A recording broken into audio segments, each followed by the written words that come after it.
우리가 주일 말씀을 그 주중에 온라인으로 드리는 더 가까이 예배의 그 말씀하고 쭉 이어지기 때문에 아마 이게 듣지 않고 오시면 이어지는 게 조금 어려울 수 있습니다. 그래서 잠깐 앞부분을 설명하고 오늘 그날 밤이라고 했잖아요. 그날 밤의 어떤 상황이 무엇인지를 잠깐하게 설명드리겠습니다. 바울이 3차 전도 여행을 마치고 이 선교를 마치고 예루살렘으로 돌아왔습니다. 그때 야고보와 장로들이 정결 예식을 행해라. 믿는 유대인들이 너 지금 바울은 모세를 배반하고 율법도 무시하고 지키지 말라고 가르친다고 해가지고 지금 수만 명이 그 유대인들이 믿게 됐는데 당신을 좋지 않게 생각하고 있다. 이 말을 듣고 그것이 진리가 아니고 그것이 꼭 해야 되는 어떤 의무가 아니었지만 예루살렘 교회와 성도들을 위해서 이 정결 예식을 행하게 됩니다. 그러던 도중에 아시아에서 왔던 어떤 유대인들이 와가지고 바울로 하여금 이 사람이 지금 성전에 이방인을 함께 데리고 와서 성전을 더럽혔다 하면서 성전 밖으로 끌어내고 돌로 쳐 죽이려고 했습니다. 그 순간에 갑자기 이 성전 바로 위에 군 부대가 위치해 있었거든요. 1000명 정도 이제 부대가 예루살렘의 치안을 위해서 주둔하고 있었는데 누군가 맞는 모습을 보고 천부장과 군인들이 함께 나와가지고 이제 바울을 건져냅니다. 그리고서 이 일이 무슨 일인지를 이제 밝히는 장면이 우리가 요즘 살펴보고 있는 장면인데요.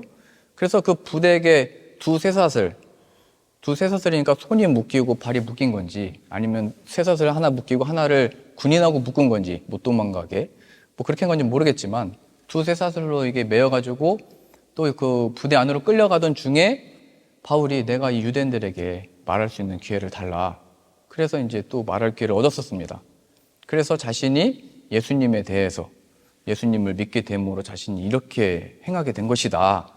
설명했다가 또 소동이 일어나고 사람들이 격하게 옷을 벗어던지면서 그 성경의 표현에 의하면 먼지가 날 정도로 먼지가 날 정도로 맞아 봤냐 뭐 이런 얘기 들어보셨어요? 여튼 온 소동 막 옷 던지고 난리를 피니까 먼지가 이렇게 뿌옇게 일어난 겁니다. 그러니까 소동이 엄청나게 일어나서 바울을 죽이려고 하니까 이제 천부장이 데리고 들어간 겁니다. 그리고 나서 이 사람 안 되겠다. 뭔가 문제가 있는 것 같다. 채찍질 해가지고 신문해라. 무엇 때문에 유대인들이 이렇게 화가 난 거냐. 그래서 이제 그를 나무에 그 줄로 묶어서 채찍질을 하려고 하는 순간에 내가 로마의 시민인데 나는 로마 시민법에 고문 당하지 않을 권리가 있거든요. 어느 나라에 있든지 이걸 얘기해가지고 깜짝 놀란 겁니다. 이 천부장하고 백부장하고 이 군인들이. 왜냐하면 죄가 지금 정확하게 나오지 않았는데도 쇠사슬로 묶었고 지금 채찍질을 하려고 나무에 매달았잖아요. 이미 이게 굉장히 위험한 형벌에 또 처하는 내용이 되기 때문에 다 풀어줍니다. 그리고 나서 그 다음날 공회 대제사장과 유대인의 대표되는 70명을 모아가지고 이게 종교 재판을 행하고 여러 심판을 내리는 대표회의 기관입니다. 이 속에 바울이 섰을 때 이게 우리가 이제 최근에 본 이제 말씀이죠. 나는 하나님이 주신 양심에 따라서 하나님을 섬겨왔다 했더니 그 입을 쳐라 뭐 그래가지고 하나님이 너를 칠 거다 이렇게 말해버리고 뭐 그러면서 이 바울이 그 몸이 찢겨질 정도로 또 소동이 막 일어나게 됩니다. 그러다가 다시 천부장이 이 바울을 건져내어 부대 안으로 들어갔을 때 그날 밤입니다. 그러니까 지금 이 며칠 사이에 죽었다 살았다 채찍질 앞에 섰다가 풀렸다가 너무 이게 정신이 없고 너무 이게 어렵고 힘든 상황이겠죠. 이때 바울의 심정이 어땠을까요? 그날 밤에 우리도 잠 못 이루는 밤이 있잖아요. 그날 밤에 내가 힘든 일이 기다리고 있다는 것을 예상해도 힘든 일은 힘든 일이죠. 예루살렘에 들어갈 때 그의 제자들이 말렸습니다. 들어가지 말라고.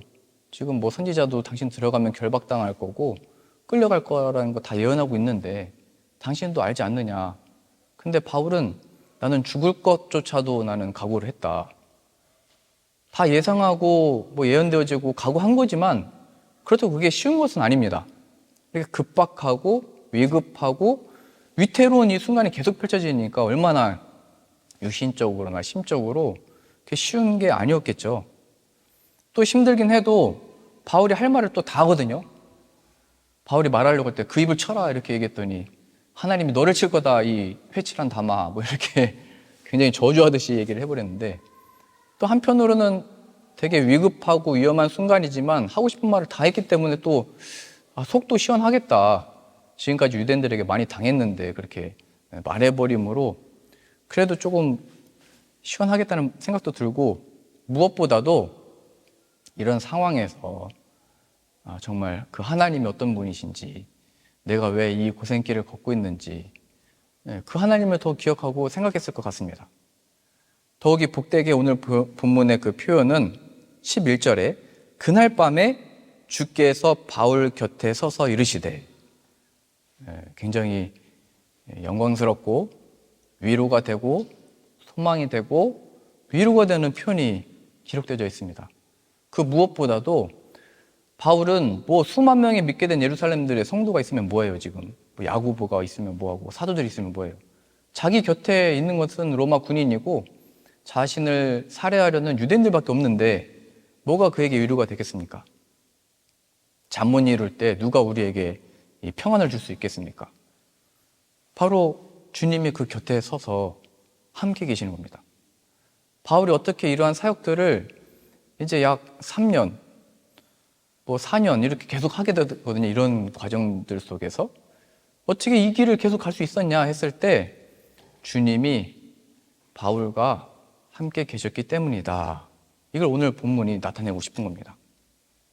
우리로 적용해 보자면 우리들에게 주어진 상황 가운데 이 함께 계시는 주님을 알고 있느냐?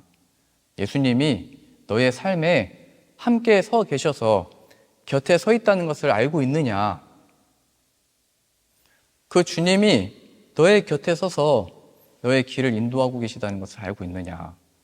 이것을 오늘 본문이 보여주고 싶은 것입니다. 그리고 그러면 그 함께 계심의 증거가 뭐냐? 우리는 지금 이 바울처럼 눈에 그 예수님을 보게 되는 것도 아니고, 그가 뭐 우리들에게 이렇게 음성이 들려가지고 무슨 직통계시처럼 가라, 서라, 자라, 일어나라 이렇게 말씀하시는 게 아니고, 말해라, 입을 말하지 말아라, 뭘 해라, 뭐 이렇게 하시는 분이 아닌데 우리가 어떻게 알 수 있냐? 이 오늘 짧은 본문에 다 나와 있거든요. 그게 11절 다시 보세요. 사도행전 23장 11절입니다. 그날 밤에 주께서 바울 곁에 서서 이르시되 담대하라. 내가 너 바울이 예루살렘에서 나의 일을 증언한 것 같이 로마에서도 증언하여야 하리라. 아멘. 일단 내용을 보기 전에 말씀을 주셔서 그가 함께 계신다는 것을 우리가 확인할 수 있다는 것을 먼저 우리가 알아차릴 수 있습니다. 그러니까 예수님이 우리와 함께 계시다는 것은 무슨 감각이나 느낌이나 내 어떤 기분 이걸로 확인할 수 있는 게 아니고 정확하게 어떤 메시지를 주시는 걸로 통해서 함께 계시는구나, 내 이 가는 길에 인도하고 계시는구나를 발견할 수 있다는 것을 우리가 이제 눈치챌 수 있습니다. 예수님이 오셔서 난 너의 곁에 있다, 널 사랑한다, 함께한다 뭐 이렇게 끝난 게 아니고 정확하게 말씀을 주십니다. 바울을 향한 하나님의 뜻을 분명하게 보여 나타내십니다. 그래서 하나님의 뜻과 우리를 통해서 이루고자 하시는 그 일은 애매모호하거나 이게 뭔가 불분명하거나 알아들을 수 없는 말이 아니고 분명히 알아들을 수 있는 말씀으로 주십니다. 그것은 우리에게 친히 말씀을 주실 수도 있고 이 성경에 기록된 말씀을 통해서 주실 수도 있고 오늘 본문에 표현된 바울에게 하신 말씀을 통해서 말씀을 주실 수도 있습니다. 중요한 것은 이 말씀이 함께 주어져서 하나님이 나와 함께 계시고 인도하고 계시고 길을 보여주고 계신다는 것을 확인할 수 있다는 겁니다. 그러니까 누군가 와가지고 우리한테 우리를 향한 주님의 뜻을 내가 받았습니다, 그게 무엇입니까? 이렇게 말을 할 때 이렇게 하래요, 저렇게 하래요, 뭐 예배를 뭐 더 늘리래요, 뭐 설교를 짧게 하래요 이렇게 나오면 저도 너무 죄송합니다 이렇게 웃어가지고 믿거나 말거나입니다. 이거는 주님이 주시는 마음은 하나님이 주신 이 말씀을 근거로 우리의 마음에 감동을 주게 되고 그 말씀을 근거로 분별하게 되어 있는 겁니다. 그래서 중세시대 때 지금 어떻게 보면은 구약에 많은 사람들이 환상도 보고 꿈에서 계시도 받고 그러잖아요. 그게 중세시대 때까지도 하나님이 주신 말씀이라고 다 이해하고 받아들이고 하다가 이게 어느 순간인가 너무 이게 주관적이고 이게 하나님이 주신 것인지 저 사람의 생각인지를 분별하기 어려우니까 그걸 못하겠습니다. 근데 요즘에 다시 유행하고 있죠. 한국에도 유행하고 세계적으로 유행하고 있습니다. 뭐 자신들이 뭐 사도라고 얘기하면서 뭐 신사도운동 뭐 이렇게 얘기를 하는데요. 치통계시를 받았다고 얘기하는 거예요. 자신이 받은 하나님의 마음, 당신을 향한 하나님의 마음. 그러나 분별해야 됩니다. 누군가를 통해서 내게 말해 줄 수 있고 위로해 줄 수 있고 말씀을 전달해 줄 수 있지만 그 사람을 통해서 이 말씀을 통해서 역사하시는 것은 하나님 자신입니다. 예수 그리스도가 우리 각자에게 주시는 그 말씀을 들어야 되는 겁니다. 그것이 아니고서는 이게 하나님의 뜻인지 아닌지 구별할 수 있는 것은 굉장히 어렵고 주관적이고 힘든 겁니다. 뭐 우리도 그 새해 때 그 새해 말씀 카드를 뽑았잖아요. 제게 주셨던 그 말씀이 뭐였냐면 내가 교회 일꾼 된 것은 하나님이 너희를 위하여 내게 주신 직분을 따라 하나님의 말씀을 이루려 함이라. 이걸 세 번역으로 좀 쉽게 보면요. 나는 하나님께서 여러분을 위하여 하나님의 말씀을 남김없이 전파하게 하시려고 내게 맡기신 사명을 따라 교회 일꾼이 되었습니다. 그러니까 하나님의 말씀을 남김없이 가르치고 전하기 위해서 지금 제가 매일 예배를 드리고 있잖아요. 저도 이 말씀이 저의 말씀을 받아들여졌기 때문에 쉬지 않고 매일 예배를 드리는 겁니다. 그러니까 여러분들 다 참여하라고 제가 지금 강요하고 있는 겁니다, 지금. 네. 하나님 주신 말씀으로 받아들였기 때문에 순종하는 마음으로 이렇게 갔던 거예요. 누가 했더니 이렇게 해야 되겠다. 사실은 제가 그 전에 웨슬리 목사님이 하루도 쉬지 않고 말 타고 다니면서 영국 전역을 우리 그 네덜란드 선교 갈 때도 네덜란드까지 오셔가지고 아침에는 새벽 5시에 점심 먹고 또 저녁 먹고 계속 예배를 드리잖아요.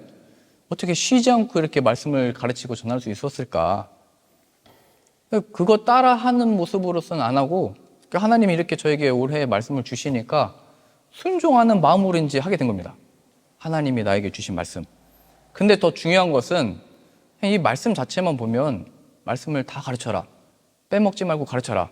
그래서 제가 한 말씀 그냥 넘어가지 않고 간과하지 않고 다 이렇게 나누고 싶어서 굉장히 천천히 가고 있는데요. 근데 제가 이 말씀을 또 이 주일 말씀 하면서 보니까요. 제가 읽어드리겠습니다. 이게 어떤 문맥 속에 있는 거냐면 나는 이제 너희를 위하여 받는 괴로움을 기뻐하고 그리스도의 남은 고난을 그의 몸된 교회를 위하여 내 육체에 채우노라. 지금 골로새서 1장 24절이거든요. 바울이 로마에 옥에 갇혀 있을 때 골로새 교회에 쓴 편지입니다.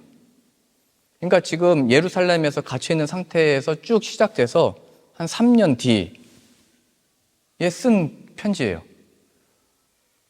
그러니까 어떤 측면에서 이 주의 말씀을 남김없이 가르치기 위해 나를 이 일꾼으로 세웠냐라고 하면 그리스도의 남은 고난을 내 몸에 채우고 주의 몸된 교회를 위해서 내가 이 고난을 받고 있다. 이 일도 주의 말씀을 남김없이 가르쳐주기 위하여 내가 세움을 받은 것이고 내가 이 일을 담당하고 있는 것이고 감당하고 있는 것이다. 더 분명하게요. 26절에 이 비밀은 만세와 맘대로부터 감추어졌던 것인데 이제는 그의 성도들에게 나타났고 하나님이 그들로 하여금 이 비밀의 영광이 이방인 가운데 얼마나 풍성한지를 알게 하려 하심이라.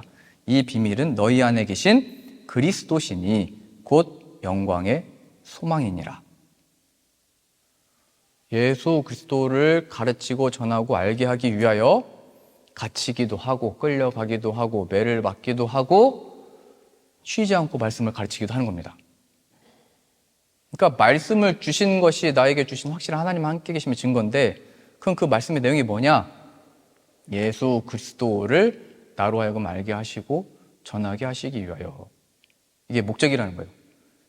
저를 어떤 직분자, 저를 어떤 이 설교자를 세우시는 것이 목적이 아니고 저를 설교자로 세우신 이유는 예수 그리스도를 저로 하여금 알게 하시고 나누게 하시고 그 안에 영광을 누리게 하시기 위하여, 또 우리로 하여금 전하게 하시기 위하여 말씀도 주시고 직분도 주시고 설교자로도 세우시고 목사가 되게 하셨다는 겁니다. 예수 그리스도 안에서 이 전체적인 흐름이 있는 겁니다. 이 예수 그리스도가 목적이 되어 말씀도 들리는 것이고 예수님이 함께 계신다는 것을 알게 된 겁니다. 그분 자체가 예수님입니다. 예수님. 오늘 본문 다시 오셔서요, 예수님이 바울 곁에 서셔서 하신 말씀도 담대하라. 담대하라는 말도 용기를 내서 계속 가라 얘기입니다. 내가 예루살렘에서 나의 일을 증언한 것 같이 나의 이 부활, 예수 그리스도가 어떤 분인지를, 예수님을 증언했던 것처럼 로마에 가서도 증언해야 된다. 목적이 예수님인 겁니다. 예수님이 함께 계심의 증거가 예수님이 되는 거예요. 예수님이 나와 어떻게 함께 계시지? 나에게 은혜 베푼 증거가 뭐지? 나를 인도하신다는 증거가 뭐지? 그 예수님이 나의 삶의 이유와 목적과 뜻이라는 것을 발견하는 것입니다. 그게 예수님이 함께 계심의 증거고 예수님이 나에게 말씀하신 증거가 되는 거예요. 이건 분명한 겁니다. 예수님이 없는 말씀도 그것도 유대인들이 가지고 정죄했던 거잖아요. 바울을 심판한다고 했던 것이고, 이단들도 말씀 가지고 유혹하잖아요. 시험하잖아요. 마귀도 말씀 가지고 시험을 합니다. 예수님이 마귀에게 시험 받으실 때 말씀으로 시험을 받았잖아요. 그러니까 예수 그리스도 없는 말씀을 가지면 우리는 늘 정죄의식과 율법주의와 이 자유가 없는, 거기에 늘 매여 있게 되는 겁니다. 예수 그리스도를 통하여 이 말씀을 이해하고 예수 그리스도를 통하여 그가 함께 계심을 확인하고 예수 그리스도를 통하여 이러한 나를 받듯이 이런 시각에서 천부장과 유대인들을 바라보는 시각이 있을 때만이 이들을 마주하여 대면하고 말할 수 있고 전할 수 있게 되는 겁니다. 우리 안에 예수님이 없는데 전할 수가 없잖아요. 내가 맛있는 걸 맛보지 않았는데 누군가에게 야 거기 맛있냐? 우리 정연우 청년이 한국 가면 수아한테 뭐 맛있는 거 사준다고 뭐 얘기했잖아요. 근데 정연우 청년이 그렇게 말할 수 있는 이유는 다 맛봤기 때문에 자신 있게 말할 수 있는 겁니다. 예수님을 모르면서 이 상황 속에 대응을 못하는 겁니다. 그래서 예수님은 늘 바울과 함께 하시면서 너는 이 일을 계속 할 거다. 담대하라. 어떻게 보면은 우리 생각에는 야, 너 지금까지 참 잘했다. 이렇게 힘든 상황도 잘 견뎠다. 물론 이것도 위로지만 예수님은 그런 말씀이 없이 야, 여기가 끝이 아니다. 로마까지 가야 된다. 이거 얼마나 또 어떻게 보면 매정이에요. 얼마나 보면 너무 좀 힘들잖아요. 여기서도 지금 죽을까 말까 막 그러고 있는데 이거 로마까지 가야 되나. 그런데 이게 바울에게는 힘이 된 것입니다. 왜 이게 힘이 된 거냐면 정말로 예수님이 그에게 진짜가 된 것이고 예수님이 실체가 된 거예요. 예수님이 함께 계심이 진짜가 된 겁니다. 그래서 이 예수님과 함께 갈 수 있게 된 겁니다. 더 이상 나를 위로해 주세요 이런 말도 할 필요가 없게 된 거예요. 함께 계시니까요. 내 안에 계시니까요. 그 부활의 생명을 좀 나타내 보여주세요 이렇게 할 필요가 없으니까요. 그 부활의 생명이 내 안에 있으니까요. 모든 지혜의 근원이 내 안에 있다는 거 아니까요. 천지 만물을 지으신 이 영광이 이미 이 천지 만물을 창조하신 영광이 내 안에 있으니까요. 예수님과 하나니까요.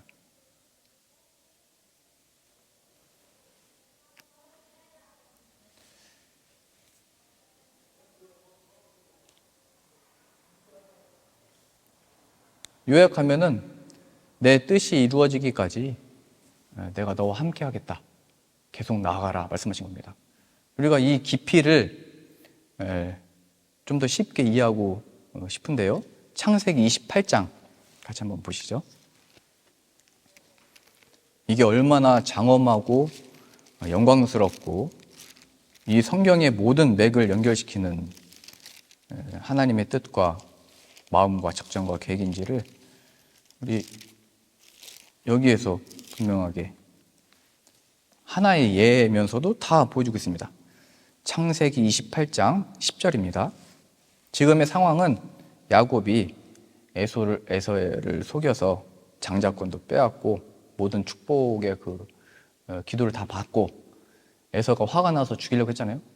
그래서 야곱이 도망가면서 또 그의 어머니가 너의 외삼촌한테 가서 너의 아내를 이제 구해와라, 이런 두 가지의 목적을 가지고 떠나던 길에 일어나는 상황입니다. 그러니까 그도 이제 정확하게 가야 할 외삼촌에게 가야 되는데 무사히 갈 수 있을지, 아내는 잘 얻을 수 있을지, 또 다시 고향으로 돌아왔을 때 내 생명이 안전할지.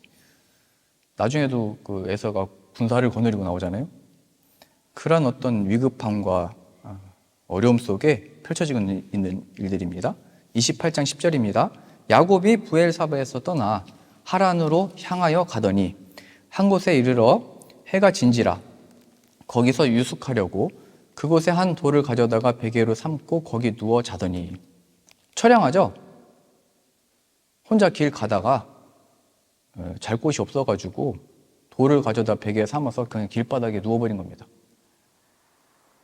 지금 그 바울의 처지로 보자면 그도 이런 처지 속에서 그 밤중에 이제 홀로 있게 된 상황과 비슷한 거죠. 지금 바울과 이 야곱의 처지와 상황이 비슷합니다. 13절입니다.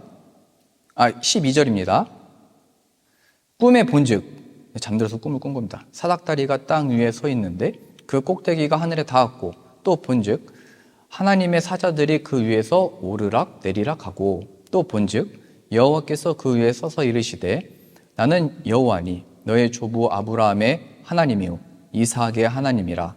내가 누워있는 땅을 내가 너와 내 자손에게 주리니 내 자손이 땅에 티끌같이 되어 내가 서쪽과 동쪽과 북쪽과 남쪽으로 퍼져 나갈지며 땅의 모든 족속이 너와 내 자손으로 말미암아 복을 받으리라. 내가 너와 함께 있어 내가 어디로 가든지 너를 지키며 너를 이끌어 이 땅으로 돌아오게 할지라. 내가 내게 허락한 것을 다 이루기까지 너를 떠나지 아니하리라 하신지라. 야곱이 잠이 깨어 이르되 여호와께서 과연 여기 계시거늘 내가 알지 못하였도다.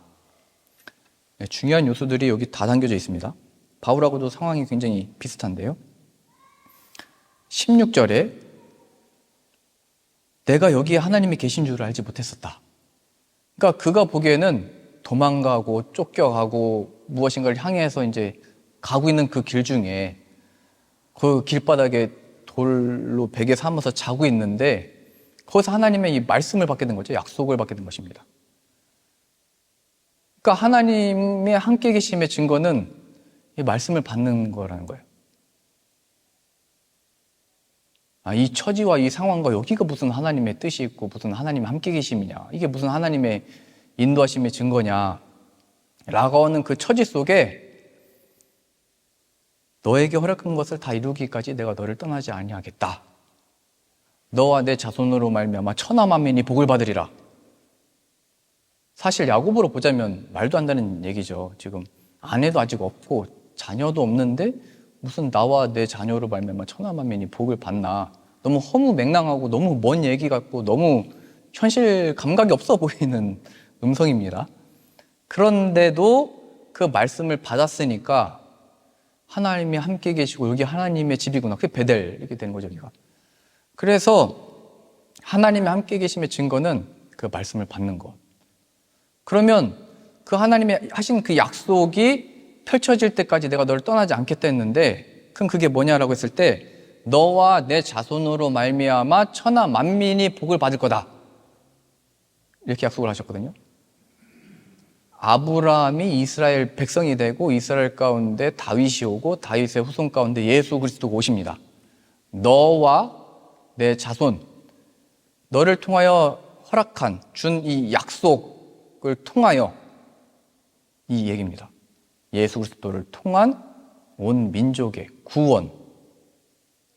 근데 이 약속이 어디로 지금 펼쳐지고 있는 거냐면 바울이 그 곁에 지금 그 예수님이 계신 거예요. 그리고 너는 이 예루살렘에서 나를 증언한 것처럼 로마까지 가서 증언할 것이다.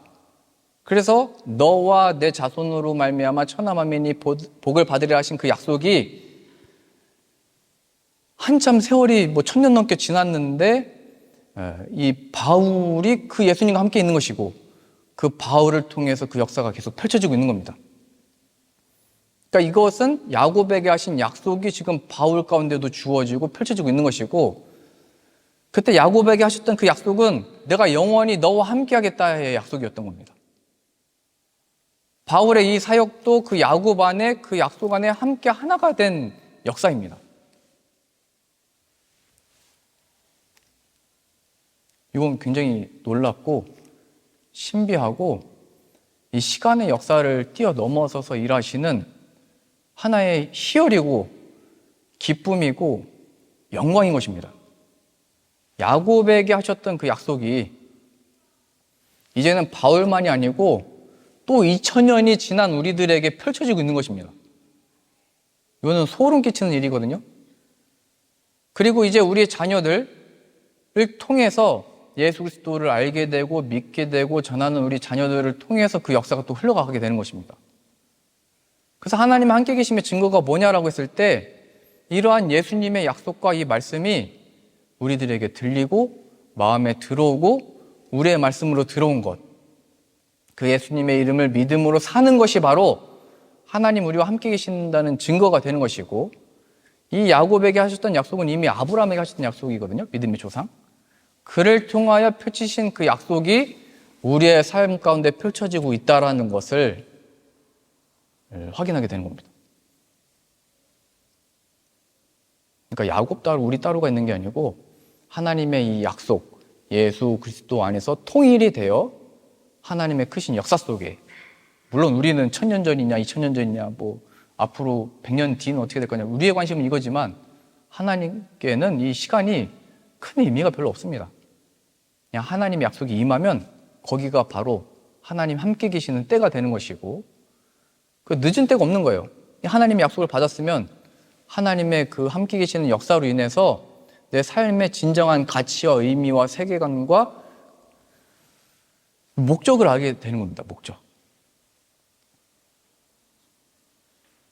그러니 오늘 이 바울이 미결수로 지금 잡혀있는 상황이나 이 길을 끝까지 걸을 수 있었던 이유는 예수님이 그와 함께 계시면서 이 야곱에게 또 그의 조상들에게 하셨던 약속을 그에게도 주셨기 때문입니다. 그 약속은 바로 예수 그리스도가 우리의 구주가 되시며 우리를 지으신 분이라는 것을 알게 하시는 이 말씀을 통해서입니다. 그러니 우리도 이 말씀을 받았다는 것을 기억하시고 어떤 말씀을 보시든지, 우리가 뭐 야곱처럼 에서에게 도망가는 상황이든지 아니면 유대인들이 나를 살해하려고 할 때 또 이 로마 감옥에 갇혀있는 상태이든지 함께 계시는 예수님을 말씀 안에서 발견하시고 예수 그리스도 안에 발견하셔서 우리들에게 주어진 이 일들 가운데 담대하라 말씀하신 이 주님의 말씀을 기억하고 내가 내게 허락한 것을 이루기까지 떠나지 아니하리라. 예수님도 말씀하셨잖아요. 세상 끝날까지 함께 있을 거다. 담대하라. 내가 세상을 이겼다. 이 약속의 말씀을 붙들고 그의 함께 하심을 기억하며 예수님의 이름을 믿음으로 살아가는 저 여러분들 다 되실 수 있기를 소망합니다.